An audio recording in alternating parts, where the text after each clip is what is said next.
आश्रम विद्यार्थियों, भाटिया आश्रम ऑनलाइन क्लासेज में आपका स्वागत है। हम चर्चा करेंगे उपनयन श्रृंखला के इतिहास विषय के 15 महत्वपूर्ण प्रश्नों पर। तो सबसे पहला प्रश्न है कि 1918 में गांधी जी ने सत्याग्रह के 2 छोटे प्रयोग किए, उनके नाम लिखिए। गांधी जी के द्वारा कौन से 2 आंदोलन किए गए उससे संबंधित प्रश्न पूछा गया। तो हम बात करेंगे सबसे पहले कि गांधी जी 1915 में 9 जनवरी 1915 में वापस भारत आते हैं और इसी उपलक्ष्य में अभी प्रतिवर्ष प्रवासी भारतीय दिवस मनाया जाता है।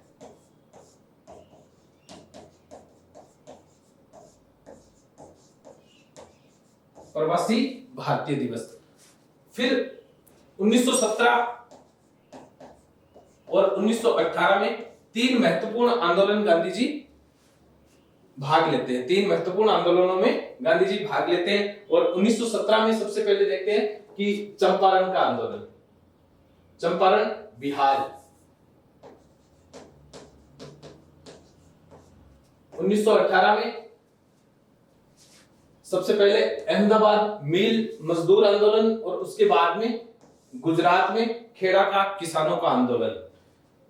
खेड़ा आंदोलन भू राजस्व वसूली से संबंधित आंदोलन था और अहमदाबाद मिल आंदोलन जो है मजदूरों को प्लेग बोनस से संबंधित, इससे संबंधित लेकर था। मिल मालिकों ने पहले 20% बोनस देने का निर्णय किया, जबकि गांधी जी ने इसके लिए 35% बोनस देने की मांग की और कालांतर में यहां जो ट्रिब्यूनल गठित किया गया था, ट्रिब्यूनल ने 35% बोनस देने का फैसला किया था।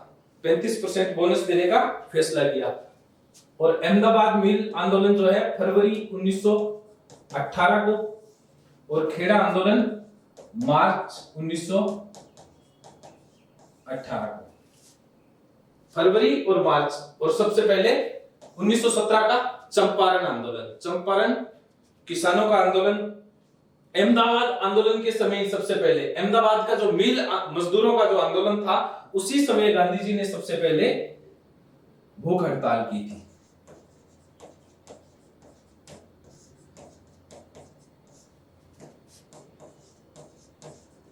भूख हड़ताल सर्वप्रथम इसी समय की गई थी, अहमदाबाद मिल आंदोलन के समय। और सरदार पटेल से आंदोलन में मिले थे, वो था खेड़ा का आंदोलन, खेड़ा गुजरात में।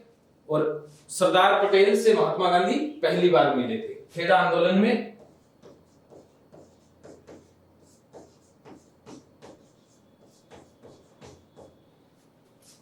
मिले पहली बार इसी आंदोलन के समय सरदार पटेल से मिले थे।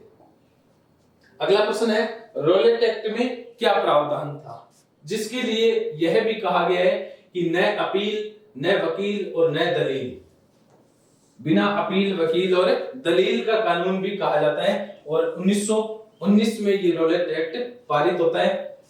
किसी भी भारतीय को बिना मुकदमा चलाए जेल में डाला जा सकता था, जेल में डाला जा सकता था। तो सबसे पहले हम देखेंगे कि रॉलेट एक्ट था क्या। रॉलेट एक्ट 1917 में सिडनी रॉलेट की अध्यक्षता में एक न्यायाधीश, सिडनी रॉलेट की अध्यक्षता में 1917 में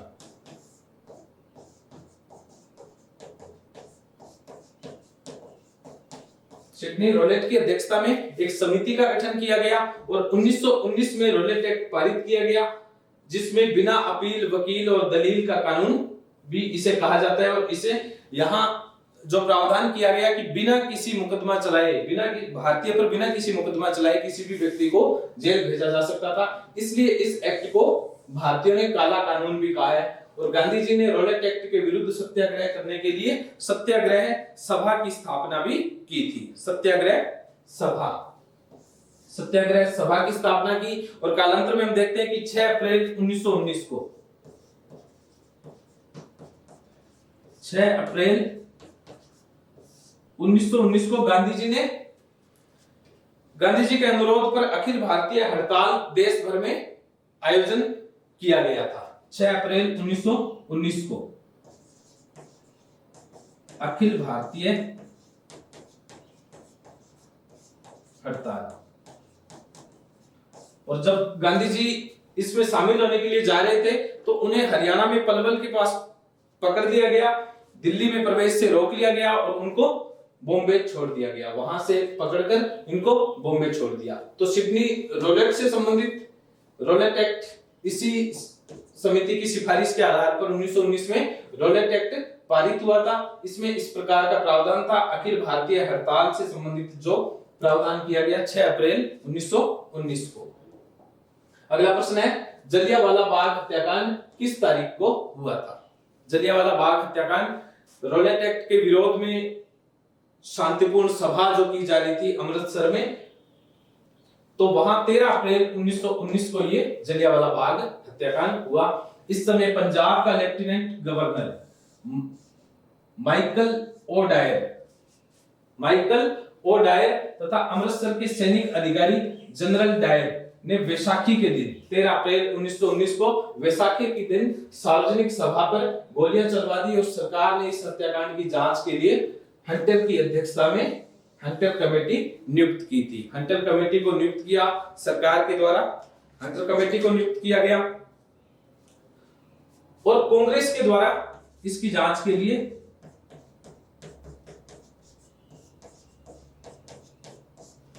मदन मोहन मालवीय समिति का गठन किया गया।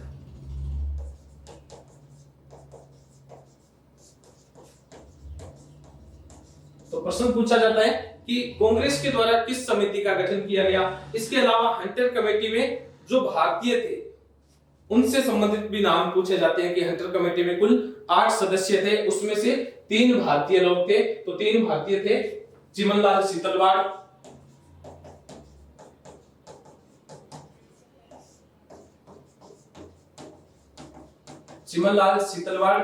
सुल्तान अहमद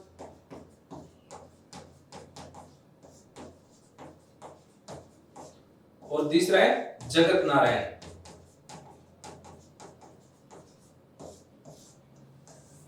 हंटर कमेटी में 3 भारतीय,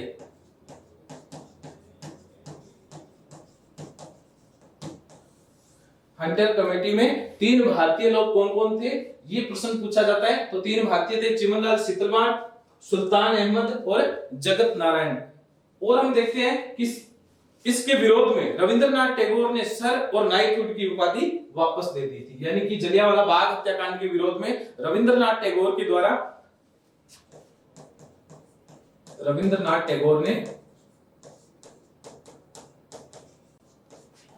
2 उपाधियां, एक तो सर और दूसरा नाइटहुड की उपाधियां वापस लौटा दी थी। सर और नाइटहुड की उपाधि। और शंकर नायर ने वायसराय की कार्यकारी परिषद से इस्तीफा दे दिया था। शंकर नायर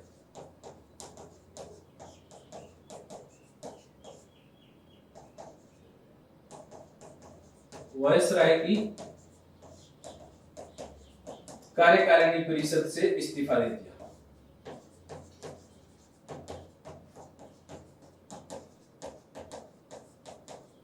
तो ये कुछ फैक्ट है कि जलियांवाला बाग हत्याकांड कौन कौन सी उपाधियां या कौन कौन से पद या जो है वो वापस लौटा दिए गए, कब घटित हुई, कौन कौन सी समितियां गठित की गई और भारतीय हंटर कमेटी में 3 भारतीय कौन थे ये भी प्रश्न हमसे पूछा जाता है। जलियांवाला बाग हत्याकांड किस दिन हुआ? 13 अप्रैल 1919 को अमृतसर में वैसाखी के दिन ये इस घटना को अंजाम दिया गया था। जलियांवाला बाग में किस अंग्रेज अधिकारी ने गोलियां चलवा दी थी? प्रश्न है किस अंग्रेज अधिकारी ने गोलियां चलवा दी। इससे पहले के प्रश्न में हम देख के आए हैं या जनरल डायर ने 13 अप्रैल 1919 को वैसाखी के दिन अमृतसर में सेना के अधिकारी जनरल डायर ने गोलियां चलवा दी और कांग्रेस ने इस हत्याकांड की जांच के लिए मदन मोहन मालवीय की अध्यक्षता में एक समिति नियुक्त की थी। और ब्रिटिश जो संसद है हाउस ऑफ कॉमन्स ने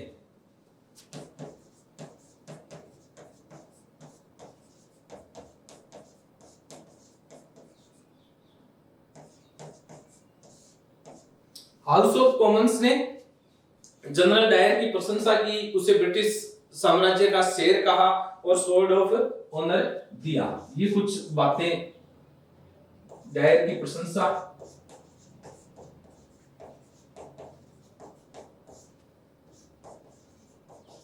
ब्रिटिश साम्राज्य का शेर,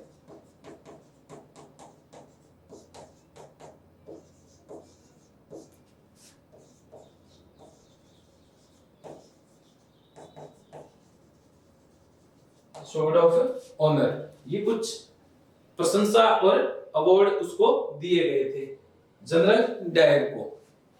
अगला प्रश्न है, खिलाफत आंदोलन क्यों चलाया गया था? तो सबसे पहले तो हमें यह पता होना चाहिए कि खिलाफत आंदोलन था क्या। उसके बाद में हम इसके कारणों पर चर्चा करेंगे कि किस प्रकार से इस आंदोलन को चलाया गया था। तो बात करते हैं हम प्रथम विश्व युद्ध की। प्रथम विश्व युद्ध, और प्रथम विश्व युद्ध में तुर्की जो है ब्रिटेन के खिलाफ लड़ा था। तुर्की ब्रिटेन के खिलाफ लड़ा, और युद्ध के बाद में जब ब्रिटेन का पक्ष जब युद्ध जीत जाता है, तो युद्ध के बाद में ब्रिटेन ने तुर्की के विभाजन का निश्चय किया। तो वहां के मुसलमानों ने ये आंदोलन चलाया, और भारत के जो मुसलमान थे वो टर्की के जो सुल्तान को अपना खलीफा मानते थे। तो भारत में भी भारतीय मुसलमानों ने तुर्की के पक्ष में एक आंदोलन चलाया, जिसे खिलाफत आंदोलन कहा जाता है। उसे खिलाफत आंदोलन कहा जाता है। तो टर्की के खलीफा की खिलाफत को बचाने के लिए भारतीय मुसलमानों ने मोहम्मद अली और शौकत अली नामक अली बंधुओं के नेतृत्व में ये खिलाफत आंदोलन चलाया, और खिलाफत आंदोलन की कमान महात्मा गांधी को सौंपी गई थी। तो ये कुछ महत्वपूर्ण फैक्ट कि अली बंधुओं के द्वारा ये आंदोलन चलाया गया, और गांधी जी को इस आंदोलन की कमान सौंपी गई थी। और अली बंधुओं ने अपने जो समाचार पत्र है कामरेड में तुर्की का समर्थन किया था।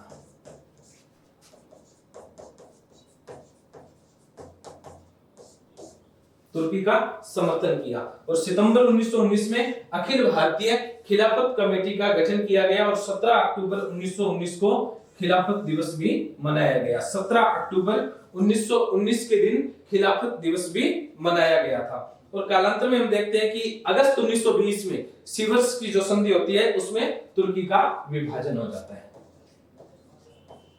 अगस्त 1920 में सीवर्स की संधि, और इसमें तुर्की का विभाजन है।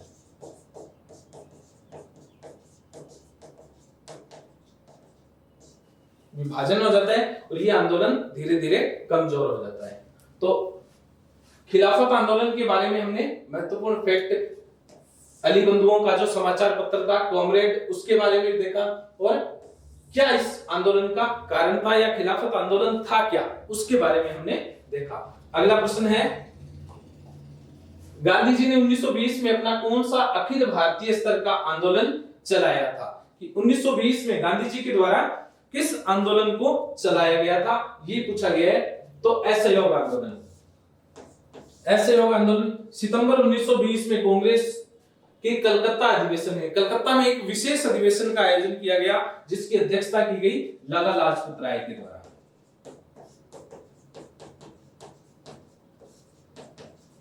और इस आंदोलन में जो सबसे प्रमुख मुद्दा था वो था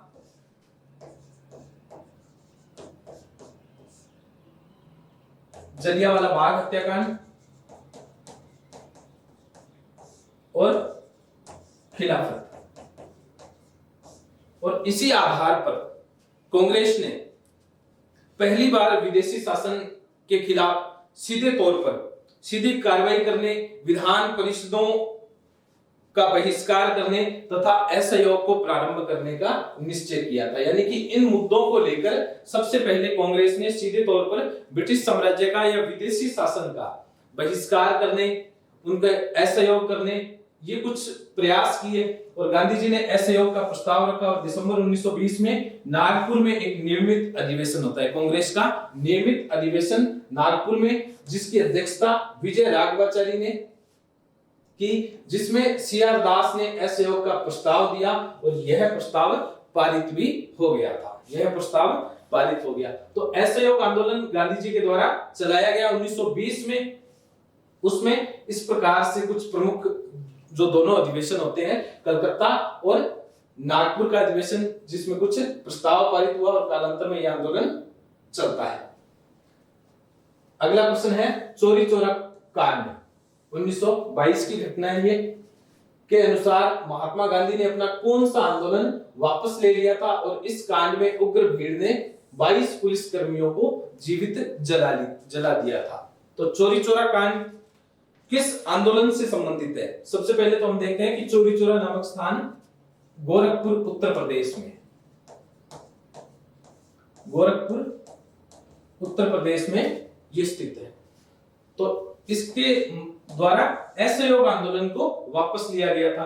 गांधी जी ने चौरी चौरा कांड की जो घटना है उससे आहत होकर 12 फरवरी 1922 को, ये जो घटना होती है वो होती है 5 फरवरी 1922। चौरी चौरा की जो घटना है वो 5 फरवरी 1922 को, और कालांतर में गांधी जी ने इस घटना से आहत होकर कि हिंसा जब इस तरीके से होती है तो इससे आहत होकर बारदौली घोषणा के साथ बारदौली में कांग्रेस कार्य समिति की बैठक में असहयोग आंदोलन को समाप्त करने का निर्णय लिया था। और चौरी चौरा कांड का जो मुकदमा जो लड़ा गया था, यहाँ के जो अभियुक्तों का जो मुकदमा वो लड़ा था मदन मोहन मालवीय ने।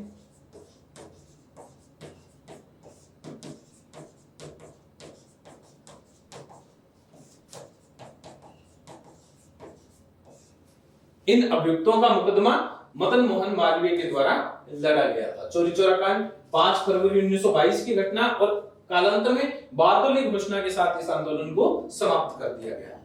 अगला प्रश्न है विधानसभाओं में पहुंचे अड़ंगे की नीति पर चलने वाली और अंग्रेजों के कामकाज को ठप कर देने वाली स्वराज पार्टी के गठनकर्ता कौन थे? 1922 में जब हम देखते हैं कि 1922 में बारदौली घोषणा के साथ असहयोग आंदोलन समाप्त हो जाता है, तो अब कांग्रेस में इस प्रकार से दो धड़े आ जाते हैं, जो परिवर्तनवादी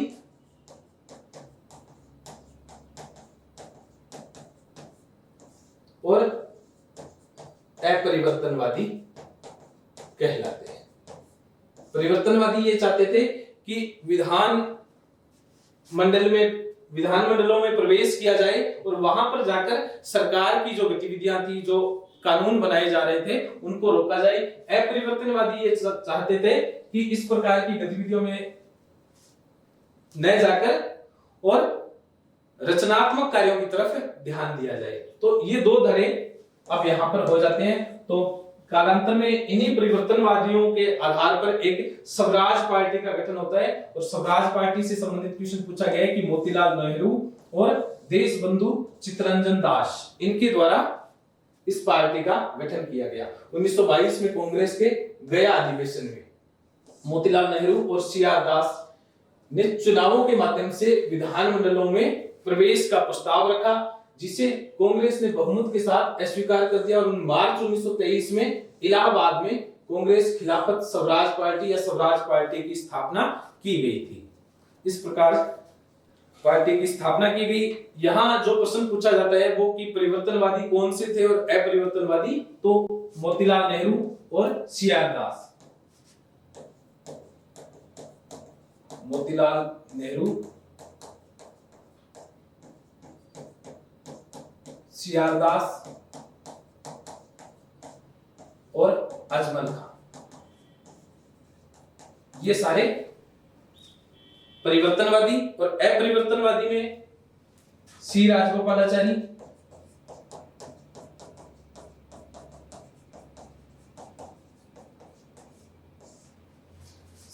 अपरिवर्तनवादी थे सी राजगोपालाचारी, डॉक्टर राजेंद्र प्रसाद, सरदार वल्लभ भाई पटेल,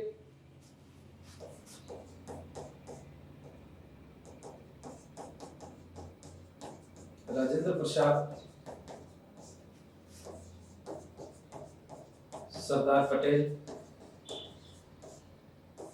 और अंसारी, एमएम अंसारी, ये अपरिवर्तनवादी थे। इन्होंने गांधी जी के रचनात्मक कार्यों की तरफ रुझान या उसका समर्थन किया कि गांधी जी के रचनात्मक कार्यों को किया जाए, और परिवर्तनवादियों ने जो रुझान या समर्थन जो किया था वो था कि विधानमंडलों में प्रवेश किया जाए और सरकार की कार्यवाही को बाधित किया जाए। ये परिवर्तनवादी और अपरिवर्तनवादी थे।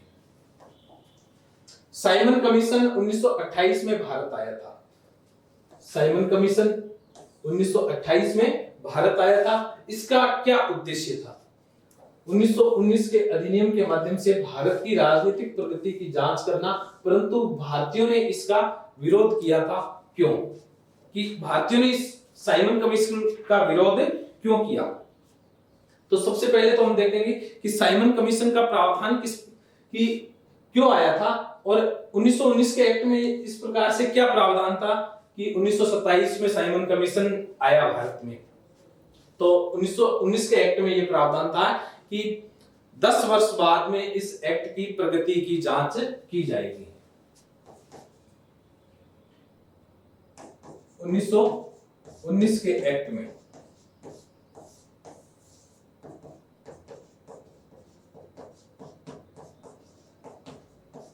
10 वर्षों बाद इस एक्ट की प्रगति की जांच की, राजनीतिक प्रगति की, भारत की राजनीतिक प्रगति की जांच की कहां तक 1919 के एक्ट को लागू किया गया है, इसकी जांच के लिए कमीशन भेजा जाएगा कि अधिनियम कहां तक सफल हुआ है। एक संवैधानिक आयोग को नियुक्त किया जाएगा, और उसी के तहत उस समय ब्रिटेन में जो सरकार थी वो थी कंजर्वेटिव पार्टी की।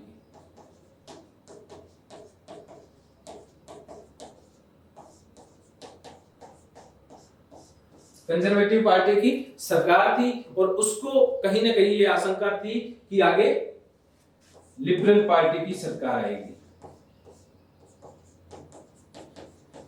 और वो भारतीयों को कुछ ज्यादा वैधानिक आयोग नियुक्त की, भारतीयों के समर्थन में एक वैधानिक आयोग नियुक्त कर सकेगा। तो उससे पहले ही 10 वर्ष से पहले ही उस आयोग को नियुक्त कर दिया गया, और वो आयोग था साइमन कमीशन।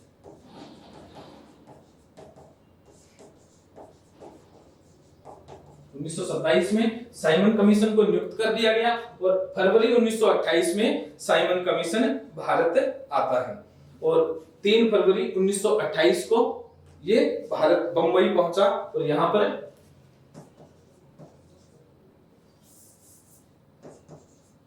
3 फरवरी 1928 को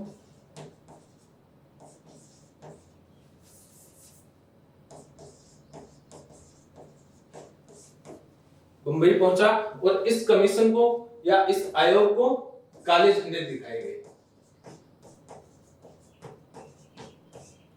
और नारा दिया गया Simon go back, Simon go back. क्योंकि इसमें 7 सदस्य थे और सातों के सातों अंग्रेज थे, एक भी भारतीय इसमें शामिल नहीं था, इसलिए कांग्रेस ने इसे श्वेत कमीशन कहा है। मद्रास की जस्टिस पार्टी, पंजाब की यूनियनिस्ट पार्टी और मोहम्मद शफी के नेतृत्व में मुस्लिम लीग के गुट ने साइमन कमीशन का समर्थन किया था।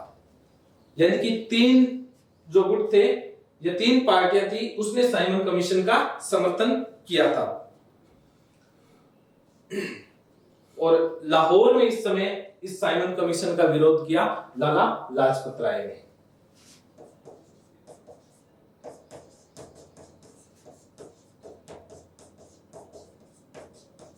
विरोध किया गया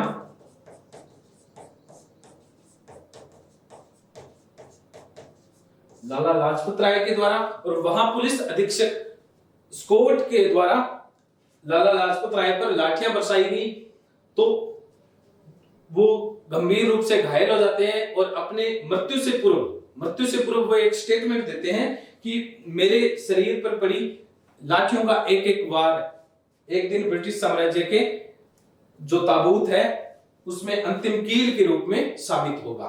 कि ये स्टेटमेंट दिया गया लाला लाजपत राय के द्वारा लाहौर में, जब उन पर कर्नल पुलिस अधीक्षक स्टोक के द्वारा लाठियां बरसाई गई।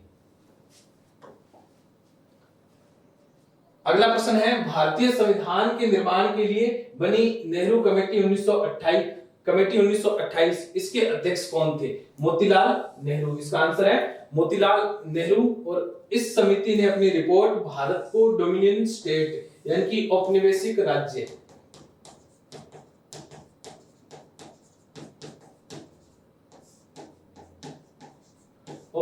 राज्य का दर्जा देने की सिफारिश की।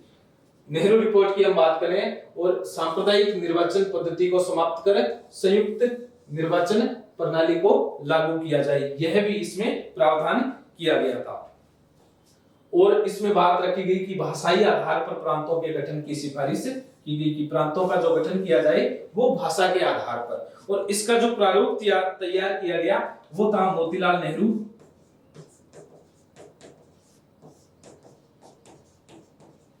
तथा तेज बहादुर सप्रू के द्वारा।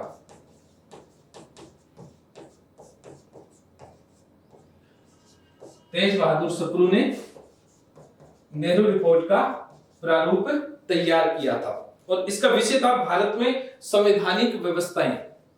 इस नेहरू रिपोर्ट का जो विषय था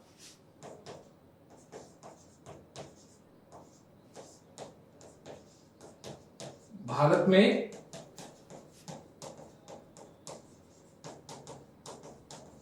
संवैधानिक व्यवस्थाएं किस प्रकार से हो, ये इसमें जो प्रमुख विषय के रूप में था तो डोमिनियन स्टेट, संयुक्त निर्वाचन प्रणाली तथा भाषाई आधार पर प्रांतों के गठन की सिफारिश इसमें की गई थी। अगला प्रश्न है, कांग्रेस का लाहौर अधिवेशन 1929 भारतीय स्वतंत्रता संग्राम का टर्निंग पॉइंट क्यों है? टर्निंग पॉइंट क्यों है? तो सबसे पहले हम ये देखेंगे कि लाहौर अधिवेशन कब हुआ और इसकी अध्यक्षता किसके द्वारा। तो 31 दिसंबर 1929 को और अध्यक्ष इसके थे पंडित जवाहरलाल नेहरू।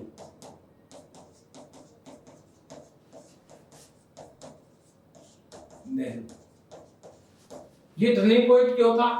क्योंकि इस अधिवेशन में कांग्रेस का जो लक्ष्य है पूर्ण स्वराज्य अर्थात स्वतंत्रता हो गया था। और कांग्रेस इससे पूर्व जो कांग्रेस का जो लक्ष्य था वो ब्रिटिश साम्राज्य के अंतर्गत ही स्वराज प्राप्त करना था। ब्रिटिश साम्राज्य के अंतर्गत स्वराज प्राप्त करना। भारतीय राष्ट्रीय कांग्रेस का जो वार्षिक अधिवेशन है वो पंजाब की राजधानी लाहौर में हुआ और मध्य रात्रि रावी नदी के तट पर तिरंगा फहराया गया। और इस अधिवेशन में अध्यक्ष पंडित जवाहरलाल नेहरू ने कहा कि मैं समाजवादी और गणतंत्रवादी हूं। अपने भाषण में कहा कि मैं समाजवादी तथा गणतंत्रवादी। ये लाहौर अधिवेशन में पंडित जवाहरलाल नेहरू ने कहा था। और यहीं पे 26 जनवरी को पूर्ण स्वतंत्रता दिवस मनाने की घोषणा की गई कि प्रतिवर्ष 26 जनवरी को पूर्ण स्वतंत्रता दिवस मनाया जाएगा। प्रतिवर्ष 26 जनवरी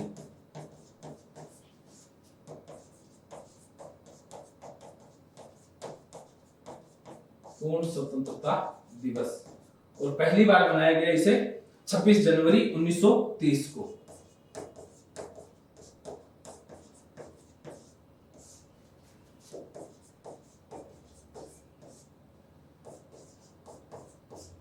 पहली बार मनाया गया।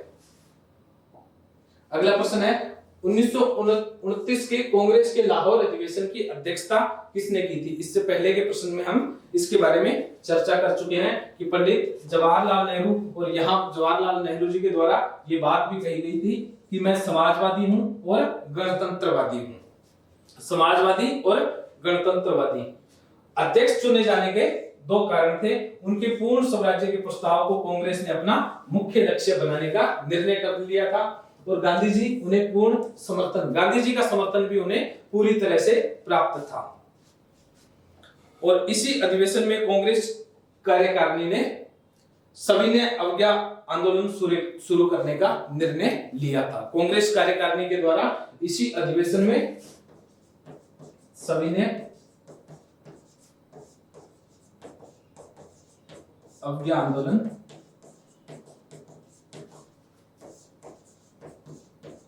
का निर्णय लिया। तो 1929 के अधिवेशन, लाहौर अधिवेशन के बारे में हम बात कर रहे हैं। अगला प्रश्न है 1923 में किस तारीख को कांग्रेस के आह्वान पर स्वतंत्रता दिवस मनाया गया था?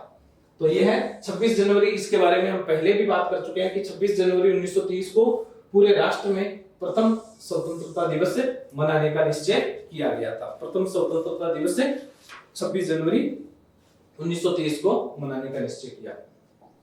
अगला प्रश्न है कि गांधी जी ने दांडी मार्च किस तारीख को प्रारंभ किया था? दांडी मार्च से संबंधित हम बात करेंगे कि 12 मार्च 1930 को साबरमती आश्रम से इसे प्रारंभ किया गया। और दांडी जो है नवसारी जिले में पड़ता है।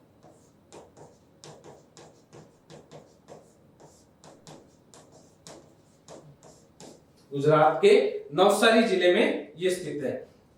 और अमेरिकी पत्रकार वेड मिलर भी इस समय साथ में था।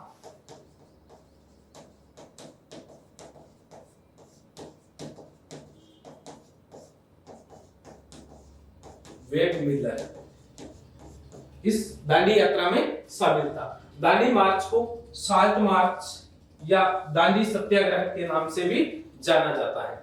गांधी जी ने साबरमती आश्रम से 12 मार्च 1930 को अपने 78 अनुयायियों के साथ पदयात्रा प्रारंभ की थी।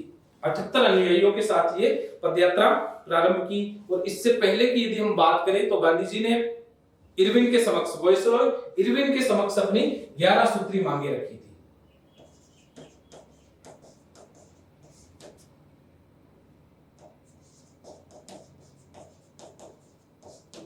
11 सूत्री मांगे।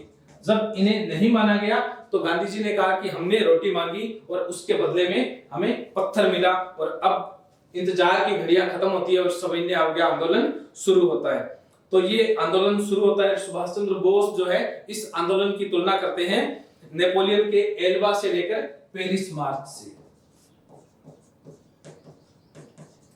सुभाष चंद्र बोस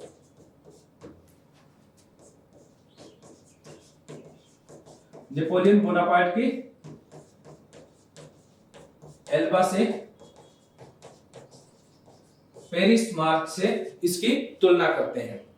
और मुसोलिनी के रोम मार्च से।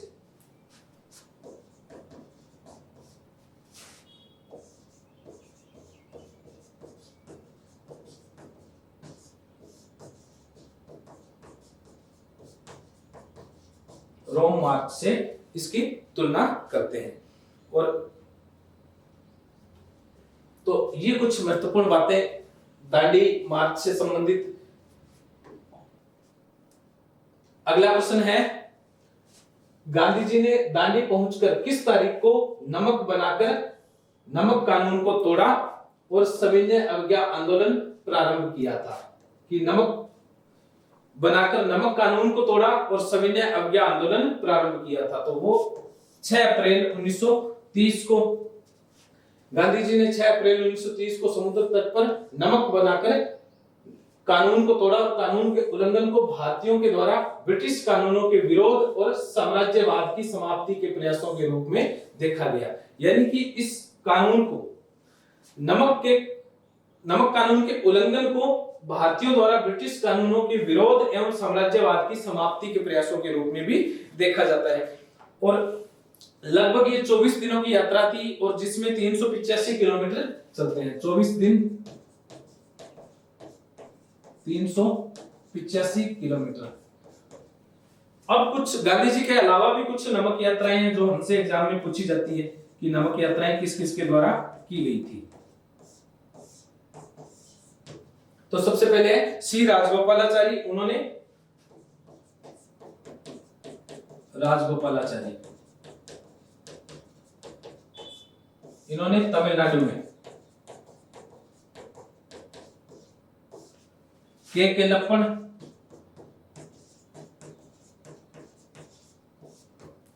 केलप्पन के द्वारा केरल में नमक यात्रा प्रारंभ की गई।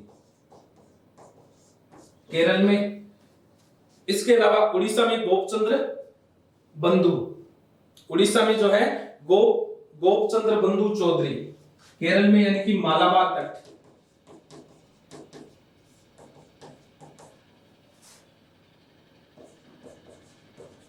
गोपचंद्र बंधु चौधरी।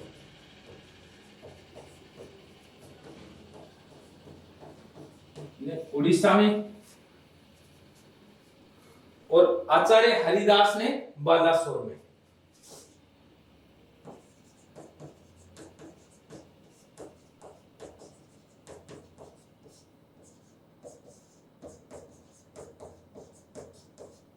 बालासोर में नमक यात्रा की थी। तो सी राजगोपालाचारी तमिलनाडु, के केलप्पन मालाबार, गोपचंद्र बंधु चौधरी उड़ीसा और आचार्य हरिदास जो है बालासोर में।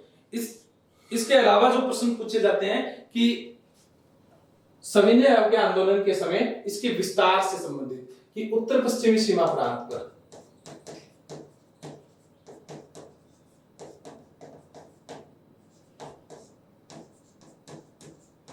खान अब्दुल गफ्फार खान ने,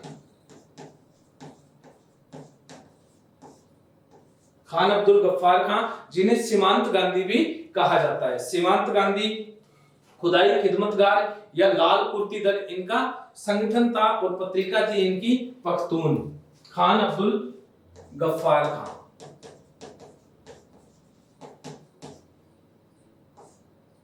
इन्हें सीमांत गांधी। प्रश्न भी पूछा जाता है कि सीमांत गांधी किसे कहा जाता है, और लाल कुर्ती दल या खुदाई खिदमतगार।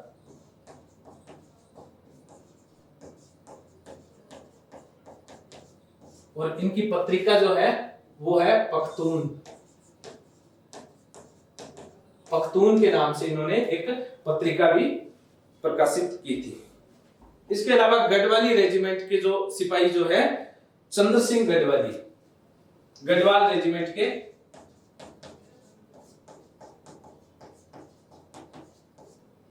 चंद्र सिंह गढ़वाली,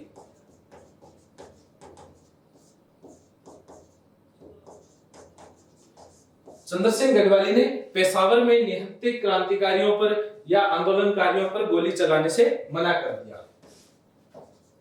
पेशावर में निहत्थे क्रांतिकारियों पर गोली चलाने से मना कर दिया था। तो ये सविनय अवज्ञा आंदोलन से संबंधित कि किस प्रकार से इस आंदोलन को आगे विस्तार दिया गया, नमक यात्राएं जो है वो की गई, वो सारे उत्तर पश्चिमी सीमा प्रांत पर इसका सहयोग किस प्रकार से किया गया, तो वो सारी बातें हमने इसमें देखी। तो हमारा आज का जो कार्य था कि प्रश्न संख्या 106 से लेकर 120 तक समाप्त होता है। धन्यवाद विद्यार्थियों। जय हिंद, जय भारत।